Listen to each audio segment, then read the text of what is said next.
শিক্ষাঙ্গন আমরা লক্ষ্য করছি সম্প্রতি অশ্লীল স্লোগান রাজনীতিতে শিক্ষার্থীরা দিচ্ছে, এটা আসলে কি, এটা অবক্ষয় বলবেন? এটা অবক্ষয় কেন, পছন্দ ধরেছে। আপনি অবক্ষয় এত এত ভদ্র ভাষায় ব্যবহার করতে পারেন নাকি? আপনি একটা পার্টিকুলার দলের সমালোচনা করতে পারেন, তার নেতাকে নিয়ে সমালোচনা করতে পারেন। আমি শেষ করছি, নেতাকে নিয়ে সমালোচনা করতে পারেন, তাদের কর্মকাণ্ডকে নিয়ে আপনি সমালোচনা করেন, মিছিল করেন, মিটিং করেন, কোনো আপত্তি আমার নাই।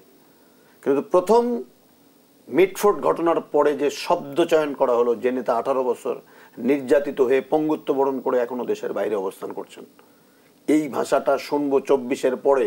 আমি যদি প্রশ্ন করি, এই জন্য কি রাস্তায় ছাত্র বন্ধুদের পাশে দাঁড়িয়ে স্লোগান দিয়েছিলাম? আমি যদি প্রশ্ন করি যে এই বাংলাদেশ দেখার জন্য কি আমার ছাত্র, আমার নিজের ক্লাসের ছাত্র চোখে গুলিবিদ্ধ হয়ে চিরদিনের জন্য অন্ধত্ব বরণ করেছে এই স্লোগান শোনার জন্য? জীবনেও যেতাম না। যে মাটি তার সন্তানকে মিছিলে পাঠিয়েছিল, এই সন্তানের মুখ থেকে যদি এই ধরনের অশ্রাব্য গালি শুনতে হবে, ওই মাটি কখনো তার সন্তানকে ওই মিছিলে পাঠাতো না। সেদিন দেখলাম 1, 2, 3, 4, কেন ভালো কোনো শব্দ দেয় না? এদের পেছনে কারা, এদের পেছনে কারা, সেটি খুঁজে বের করা দরকার।